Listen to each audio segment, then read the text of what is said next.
CSA Kids, this is Rachel, and I'm so excited to be bringing you guys another lesson.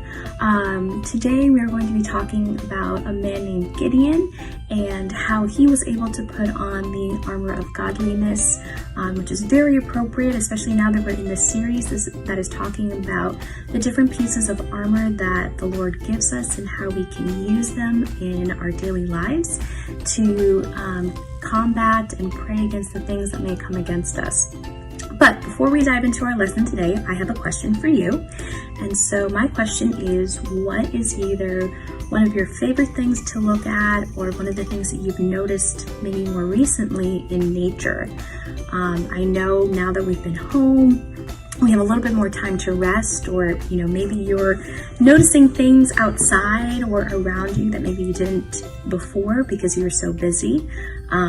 I feel like I've gotten a chance to kind of step back, even being in school, and be able to kind of just look out at nature, see what God has created, and just marvel in how big He is and how powerful He is even through His creation.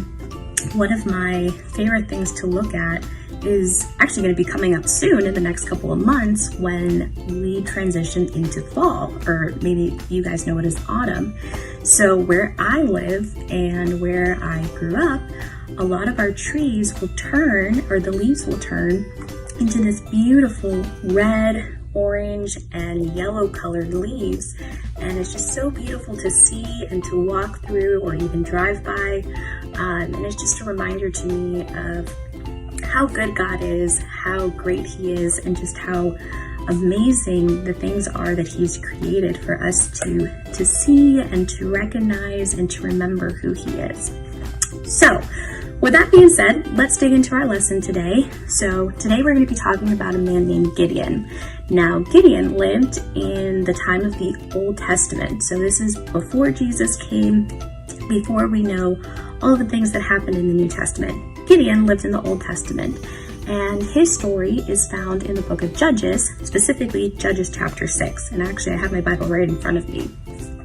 So God used Gideon in a couple of different ways. One of them was he was able to defeat an army, a really, really big army actually, with only a few men. Now, that's not our story for today. Today, we're actually going to talk about what Gideon did that made him put on the armor of godliness.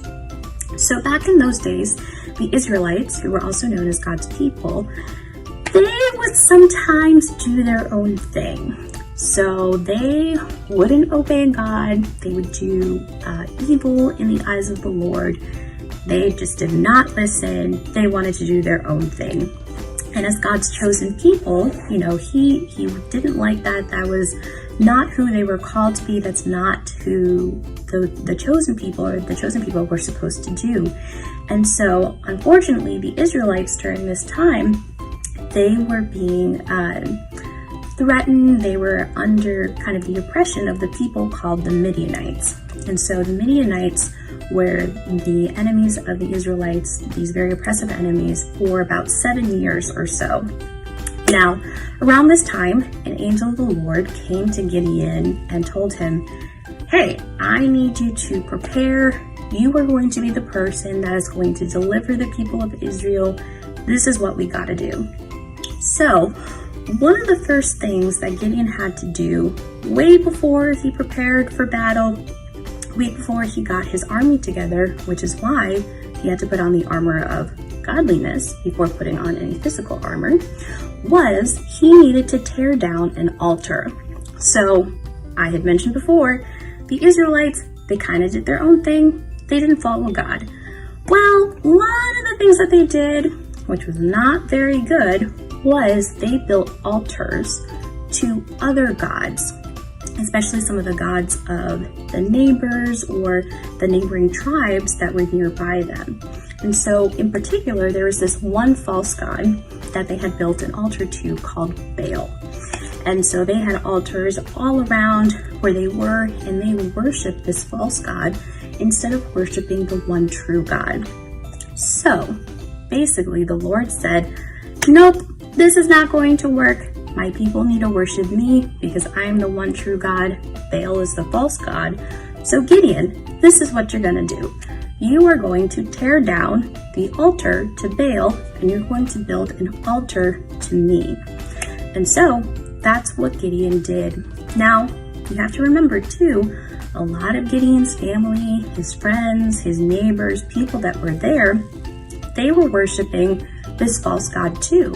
So of course, they probably were talking to him like, no, you can't do that, or why would you do this? This doesn't make sense. But Gideon knew the instructions that he had received from the Lord.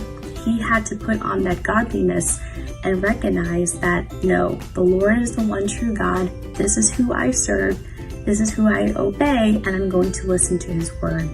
So you know what? He tore down the altar, and then he built a new one that was going to be consecrated and given to the Lord. So one of the lessons to take away from here is that Gideon, he followed through, he obeyed the Lord, but in doing so, he put on this armor of godliness, of protection, so that he could push aside the thoughts of his friends and his family and only follow what the Lord had told him. And that's a very important thing for us to do, you know? Sometimes we get distracted by the noise and everything around us, but we want to be sensitive and be willing to listen to the voice of God and be able to obey his voice whenever he calls us. And that could be through prayer, through reading his word. So reading the Bible, if you have one, I encourage you to dig into it. But those are just some of the ways that we are able to put on, at least that piece of armor, is putting on the armor of godliness. So before we go, I do want to go over our memory verse, which actually our memory verse is found in the New Testament this week. So if you have your Bibles with you, flip all the way to the book of Ephesians, chapter 6. That's where we're going to find our memory verse. So specifically chapter 6, verse 14. And so we talked about our story. So Gideon, how he tore down the altar that was in the Old Testament. But now we're fast forwarding all the way to Ephesians, where Paul is writing and telling the people of Ephesus how they can put on the different pieces of the armor of God so they can withstand anything that might come their way. So if you have your Bibles with you, like I do, we're going to look at Ephesians chapter 6, verse 14, which reads, "Stand firm then, with the belt of truth buckled around your waist, with the breastplate of righteousness in place."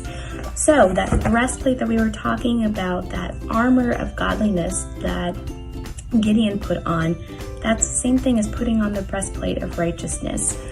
So I would encourage you, my dear CSA kids, continue to put on the armor of God every day, the moment that you wake up. It is a powerful, powerful tool that we have to protect our heart, to protect our mind, to protect our soul. It is something that God has given us and has equipped us with. And we know that God will protect us, but we're also able to put on these pieces to be able to protect ourselves. I hope and I pray that you guys are all doing well. You're staying safe. We wish we were back on the island. We don't know what's to come, but we know a God who does. We're going to rest in that fact that he is watching over us, that he loves us dearly. He sees everything that is going on. He knows our doubts. He knows our fears. He knows our worries. And you know what? What's really cool? We can bring those to him in prayer. We can tell him what we're feeling. We can tell him the things that we might be concerned about, or the questions that we have, or the doubts that we might have. So I hope you guys have enjoyed this lesson. Dig into a little bit more about Gideon. It's in Judges chapter 6 and 7. Like I said, there's a pretty cool story that comes afterward about how Gideon uses actually a fleece and an army of only a few men. So if you're interested, I would check it out. But until the next time I see you, CSA kids, have a wonderful day. You guys are so loved. We miss you. We love you guys. And hopefully we will be able to see you back on the island soon.